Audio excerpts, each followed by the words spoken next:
তোর মতন একটা ইয়াং হ্যান্ডসাম পোলা যে কোনো জায়গায় বিয়ে করাইলে ভালো ইনকাম হবো, ভালো যৌতুক নিতে পারবি। এই জায়গায় তুই কিচ্ছু নিতে আসিস না, হুদে একটা কালামাইয়া বিয়ে করতেছিস বেটা।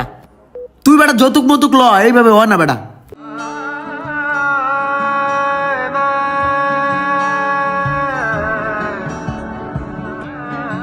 এ বাবু, আমার একটা রুটি দাও দেখি, অনেক খিদা লাগছে।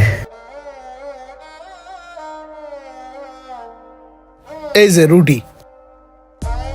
এ কাকু, আম্মের দুটা কথা জিগাইতাম। কও বাবা, কি কবা কও।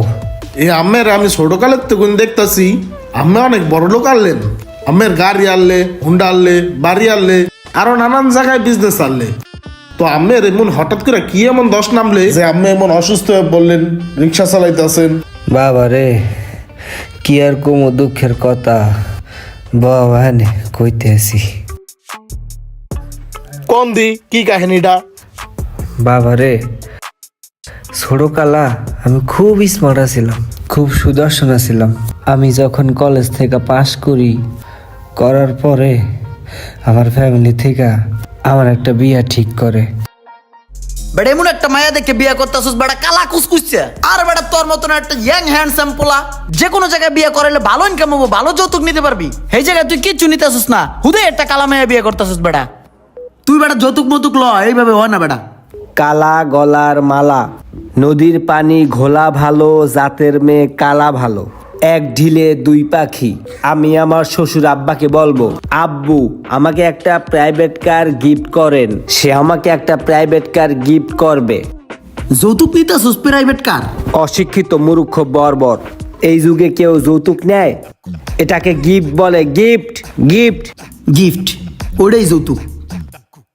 আবার কয় যৌতুক। তোর কিন্তু কান শালা এলামু বেড়া, গিফট। তাহলে তো ভালোই হয়, প্রাইভেট কার যদি যৌতুক পাস ওটাই ললি, মনে কর যে বাদামের মতন না ঘুরা কাম কাজ করলি, টিপটুপ মারলি, এটা ভালো হয়। এই বেড়া, ভাড়া মারবো কেন? ওটা আমার পার্সোনাল প্রাইভেট কার। আমি আমার বউকে নিয়ে ওটাতে করে ঘুরবো, মাঝে মাঝে তোদেরকে নিয়ে ঘুরবো। যাক বন্ধু, আমার ঘোরার লিস্টে নামটা আমার রাখছে। আমি আমার শ্বশুর আব্বুকে বলবো যে আব্বু আমাকে কিছু টাকা দেন, আমি ব্যবসা করব। সে আমাকে ব্যবসার জন্য টাকা দেবে বলছে। মামা তুই ভরপুর যৌতুক লইতেছিস, হ্যাঁ বুঝছি। এই যৌতুক কি? গিফট বল, গিফট। এটাকে গিফট বলে। ও গিফট নিতেছিস, যৌতুক না গিফট, ভালো।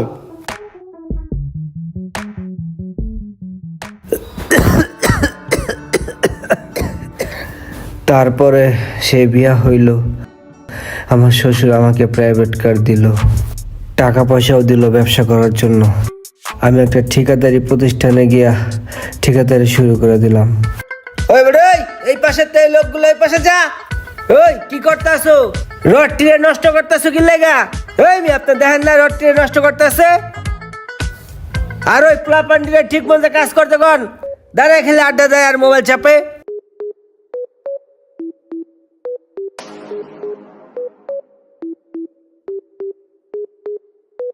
ভালো করে কাতারি সরে তারপরে কাজ করো মিয়া, তাড়াতাড়ি করো। এটা শেষ করে আবার ওটা তাড়াতাড়ি ধরতে হইব, তাড়াতাড়ি।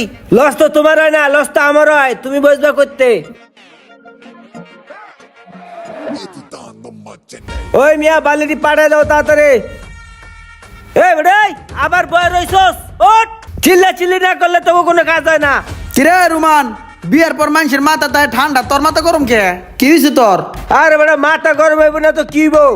সকাল তোন বেটা প্লাবানের লাগে চিল্লাচিল্লি করতেছি, একটা প্লাবান কথা শুনে না বেটা। সিমেন্ট ডলারে ফোন দিয়া কইছি সিমেন্ট পাঠাইতে, ও এক গাড়ি সিমেন্ট পাঠায় বেটা, এখন আর সিমেন্ট পাঠাইতেছে না, পাইলিং হইতেছে না বেটা। এটার লাগে আমার মাথা গরম। আমার থাকবো নাকি মাথা গরম? তোর থাকবো। বিয়ার পরে হেই যে গেলি আর তো তোর লগে দেখা সাক্ষাৎ হইলো না। তোর আব্বুর না একটা গাড়ি দেওয়ার কথা আসলো, তোর শ্বশুর আব্বু গাড়ি দিছে? আব্বু গাড়ি দিচ্ছে তো, এই যে গাড়ি দেখতেছিস না, এটা তো আব্বু দিচ্ছে বেটা। আব্বুর গাড়ি দেয় তো ঘুরি বেটা। তোরে কইছিলাম না আব্বু টাকা দিব, আব্বু টাকাও দিচ্ছে। ওই টাকা দিয়ে মনে কর ব্যবসা বাণিজ্য শুরু করছি, ঠিকাদারি ব্যবসা। এই সব সাইডে সাইডে মাল দেই আর এই গাড়ি দেয়া ঘুরি। আয় তোরা আজকে ঘুরাবো গাড়ি দিয়ে, আয়। জোরে জোরে গান ছাড়া চালামু আর তুই চিল্লাবি, ঠিক আছে? গাড়ির মধ্যে চিল্লাতে পারবি না, উঠ। তারপর আমার একটা কন্যা সন্তান হয়। মাইয়াটা দেখতে তোমার চাষির মতো, পুরা কালা। তারপরে আমার ব্যবসা বাণিজ্য খুব ভালোই চলতেছিল, খুব রমরমা ব্যবসা, টাকা পয়সা। 20 বছর পর মায়েরা যখন বড় হইল বাবা, তখন তো মায়েরার বিয়া দিতে হইব। মায়েরার বিয়া দেওয়ার লেগা ভালো একটা পাত্র পাইলাম, শিক্ষিত পাইলট। পোলারে আমি জিগাইলাম, বাবা তুমি কি চাও? পোলা আমারে কইল, আব্বা আমি তেমন কিছু চাই না, আমি একটা হেলিকপ্টার চাই, খ্যাপ মারুম। নিলাম প্রাইভেট কার, দিলাম হেলিকপ্টার। এই হইল যৌতুকের বিয়া। ব্যাপারটা এমনই, আপনি যেমন করবেন আপনার সাথে তেমনটাই হবে। তাই কিছু করার আগে অবশ্যই একটু ভেবেচিন্তে নেবেন। ভিডিওটি ভালো লাগলে অবশ্যই শেয়ার করে দিবেন প্লিজ।